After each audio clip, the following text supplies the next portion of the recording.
Bom, o item 32, agora na página 53, o catolicismo e a morte de Deus. Bom, essa questão ela está, como eu disse, sendo debatida, né? Nestório, aquele bispo violento, ele está, nesse período, defendendo que Maria não poderia ser mãe de Deus.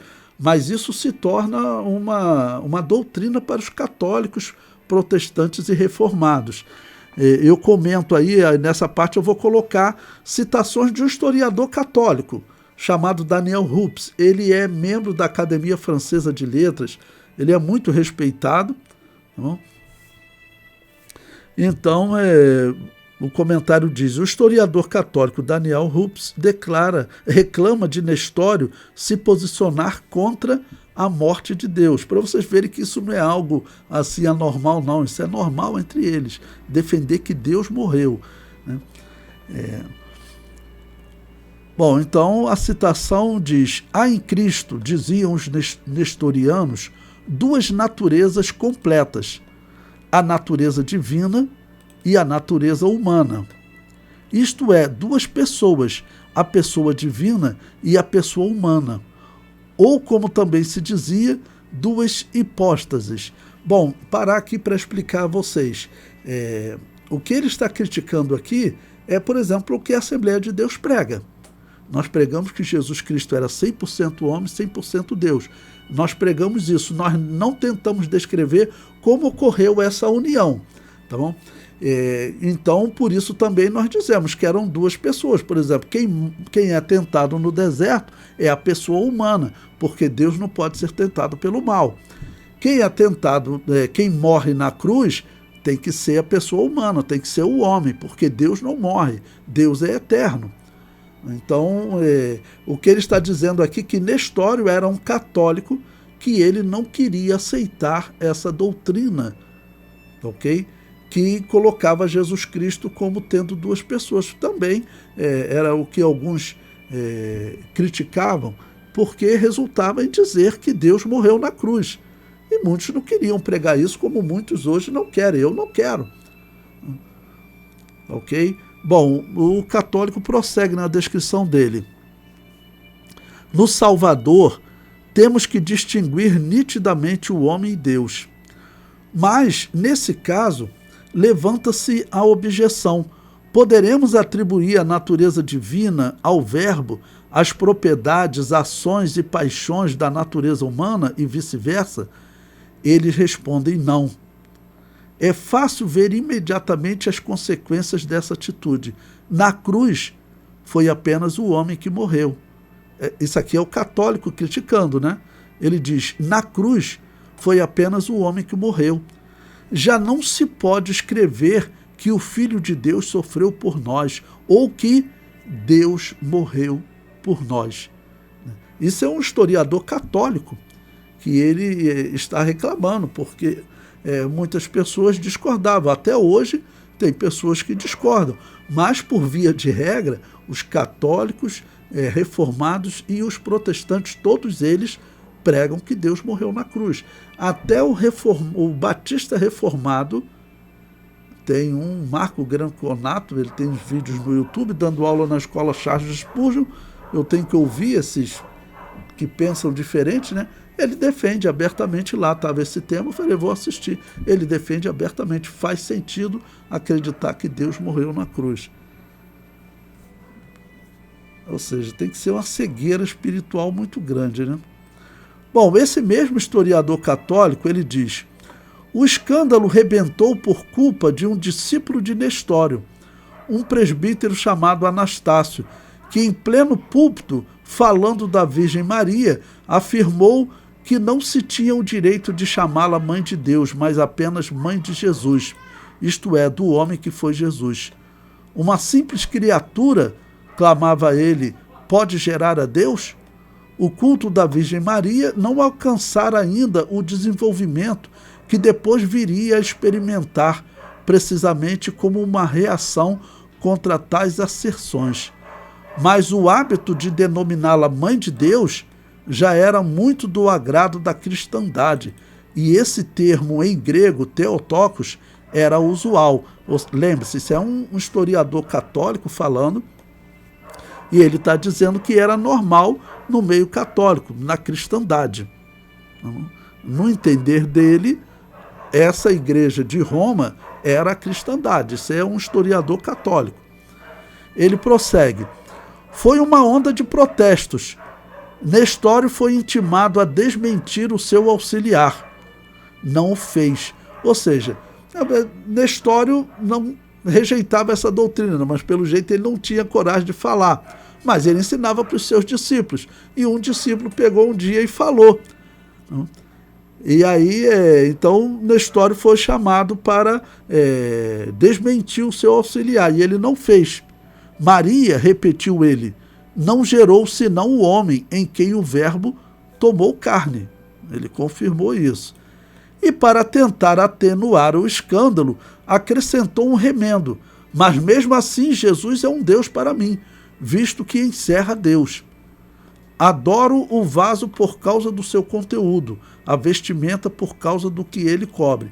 Bom, então ele tenta consertar ali, vamos dizer, ficar bem com os católicos romanos, já que os católicos romanos queriam chamá-la de mãe de Deus. E até o historiador católico mesmo, ele fala, o culto a Maria ainda não estava bem desenvolvido. Ele fala, isso é algo que a igreja vai desenvolver na história mesmo. Mas o que nós sabemos é que essa igreja ela já praticava paganismo, está adotando uma prática pagã. Bom, o comentário prossegue. Em 435, Nestório foi exilado pelo imperador Teodósio II. O mesmo historiador católico diz, foi o concílio de Éfeso, em 430, a que Cirilo compareceu e a que presidiu em virtude dos poderes recebidos do Papa, conduzindo as coisas a toque de marcha acelerada.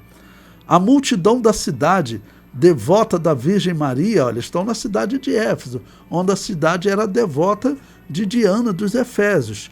Eles estão chamando Maria com o mesmo título que Diana dos Efésios chamava, Mãe de Deus. Ou seja, aquela influência pagã, eles já praticavam o culto aos mortos, acreditavam em purgatório. Tudo igual no paganismo, eles queriam a Mãe de Deus também. Então organizava manifestações contra os adversários da Mãe de Deus e levava em triunfo, à luz de archotes, o legado papal, Cirilo e os partidários da fé. Ou seja, veja como já era forte lá o culto a Maria. É uma ação pagã mesmo para, vamos dizer, fechar o cerco do catolicismo. Já tinha todo o culto de Mitra, de Tamuz, de Júpiter, de Apolo, tudo já estava em Jesus. Eles tinham que colocar o culto de Semíramis, o culto de Diana dos Efésios. Ele prossegue. Após 3 meses de discussões, durante as quais o imperador teve de intervir muitas vezes, chegou a mandar prender Cirilo e Nestório, mas sem saber ao certo o que queria. O concílio terminou com a condenação total do herege e com a sua deposição, que é Nestório, né? Pouco depois foi exilado para Petra, na Arábia, e a seguir para o grande oásis do Egito, onde viveu ainda 20 anos. Obstinado nas suas teses e continuando a propagá-las, acobertado por diversos pseudônimos. Para restabelecer a paz, São Cirilo e João de Antioquia, amigo de Nestório, procuraram e encontraram fórmulas conciliatórias de antioquenhos e alexandrinos pudessem pronunciar juntos, e nelas admitiu a expressão Theotokos, ou seja, aí pegou junto com outras pessoas, não, tá bom, eu aceito a expressão Theotokos, ou seja, aceito a expressão Mãe de Deus, porque senão ele estava exilado, né, corria risco até de ser morto, porque nós sabemos que nesse mesmo concílio, nesses debates, teve pessoas morrendo a paulada lá. E o mesmo historiador prossegue, mas já o pêndulo da história se pusera de novo em movimento. Dentro em breve, os firmes defensores das duas naturezas iriam ver-se a braços com a desforra dos seus oponentes. Então veja que é o mesmo historiador, ele defende uma natureza só E ele também diz que esses grupos eles não aceitam, né, dizer que Deus morreu na cruz. Ele reclamou, né, no tópico anterior, já não podemos dizer Deus morreu por nós. Eles queriam dizer que Deus morreu por ele, né? Bom, nesse período eu coloco aqui agora um historiador africano que ele conta com mais detalhe esses debates, né? É uma obra chamada História Geral da África, porque muitos desses debates ocorreram na África. Lembre-se que Agostinho de Hipona ele ficava na África. Foi lá na África, em 411, que ele conseguiu transformar os anabatistas em hereges, para que eles sofressem a punição do exército romano. Passaram-se 20 anos e está ocorrendo esse concílio agora. Bom, aí veja o que esse historiador africano vai dizer. Olha, do violento debate que então se travou, saíram vitoriosos Dióscoro e Eutíquio. O perdedor veio a falecer em consequência das pauladas de seus adversários e Dióscoro regressou triunfante a Alexandria. Então, os resultados de muitos desses debates era algum bispo chegar a morrer a paulada. O imperador ia fazer o quê? Não tinha como saber quem era. Os imperadores, que eram homens que estavam ali só pensando, né, na guerra de fazer o Império Romano sobreviver, eu comparo essa situação a Constantino.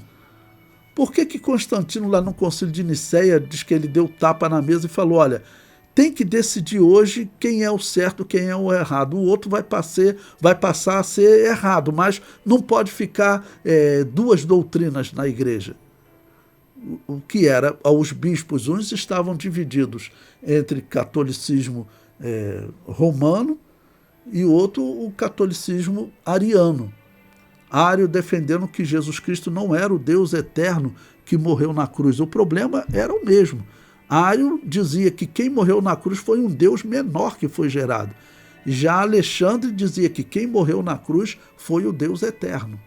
Esse era o debate entre Ário e Alexandre, que normalmente católico e protestante não falam sobre isso, mas esse era o debate. Aí Constantino falou assim, vocês vão ficar debatendo, aí ele bateu na mesa, eu acredito até que uma pessoa só dizendo o seguinte, olha, eu quero paz, porque aqueles bispos, eles estavam se matando, como agora acontecia, né?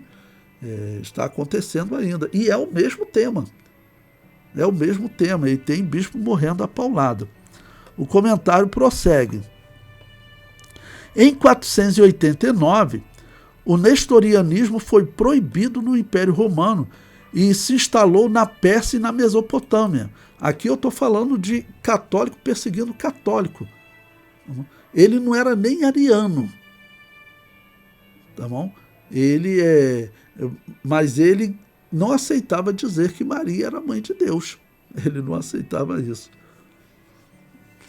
E veja como ele vai sendo perseguido na Mesopotâmia, onde surgiu a Igreja Católica da Babilônia, que então é uma igreja católica romana, ou seja, acredita em purgatório, faz invocação ao mundo dos mortos, porque Nestório fazia isso, mostrei até que ele era um homem violento. Aí ele vai lá para a região da Babilônia, é pouca coincidência, né? Ele vai lá para a região da Babilônia, na Mesopotâmia, tá bom? E cria lá uma igreja católica babilônia, ou que também ficou conhecida na história como Igreja Católica da Caldeia. O próprio historiador católico Daniel Rups diz, o Egito e a Síria, as igrejas da região de Edessa, da Mesopotâmia e da Armênia, e até mesmo as que existiam no Império Persa, entram em secessão, permanecendo umas fiéis ao nestorianismo e outras partidárias da natureza única. Ou seja, o catolicismo romano ele sofre mais uma divisão. Tá bom? Ele sofre mais uma divisão. Um grupo que não quer aceitar Maria como mãe de Deus. Mas o catolicismo romano, para ser o paganismo completo da religião da Babilônia, ele tinha que adotar o culto a deusa mãe. É por isso que eles estão se dividindo, mas insistindo nisso. O comentário prossegue. eu digo, os nestorianos, como outros grupos perseguidos pela Igreja Católica Romana, se refugiaram na China. Bom, eu quis citar essa história aqui porque a Igreja Anabatista dos Novacianos, a perseguição vai aumentar e os próprios historiadores católicos, esse Daniel Rupes mesmo, vai dizer que vai ter um grupo de nestorianos que os católicos romanos não conseguem exterminar, porque eles fogem para a China, ali pelos anos 700 e 800. Aí veja, nesse período também, ano 489, né, os católicos romanos que não aceitavam dizer que Maria é mãe de Deus, eles são isolados, né, começam a ser perseguidos, então eles vão para locais mais distantes. E agora diz que eles chegam a um ponto de fugir para a China. Veja, até agora, de acordo com a estela de Danqing nestoriana espalhada na China, no Museu da Floresta de Estelas de Xin'an, os círculos arqueológicos ou religiosos geralmente reconhecem que o catolicismo chegou à China pela primeira vez durante a dinastia Tang e pertencia à seita nestoriana. O nestorianismo foi fundado mais de 1000 anos antes dos jesuítas serem conhecidos do povo de Macau. Os jesuítas foram fundados em 1534. A Wikipédia descreve o nestorianismo originou-se no que hoje é a Síria e foi estabelecido na Pérsia entre 428 e 431 d.C., pelo padre sírio patriarca Nestório de Constantinopla. O nestorianismo é considerado a primeira seita cristã a entrar na China e tornou-se um campo ativo de pesquisa de sinologia. A mente e a confiança da dinastia Tang. Em 17 de novembro de 2021, o Papa Francisco encontrou-se com Mar Georges III, patriarca da Igreja Assíria Oriental no Vaticano. Esta antiga igreja foi subitamente sinalizada novamente. A Igreja Assíria Oriental também era chamada de nestorianismo, na China antiga.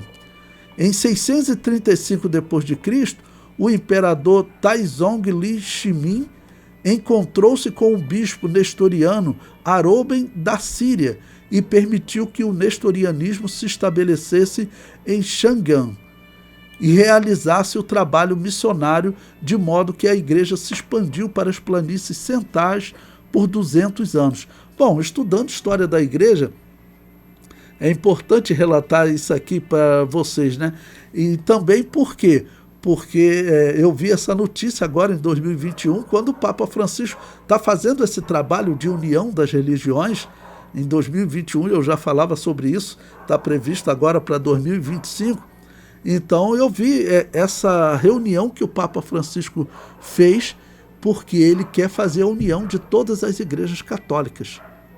E aí ele buscou também a igreja dos nestorianos, né, que é uma igreja que ao mesmo tempo não reconhecia que Maria era mãe de Deus. Aí teve um historiador que disse que depois Nestório reconheceu para tentar acabar com a discussão, mas a igreja continuou dividida. E agora em 2021 o Papa procura essa igreja para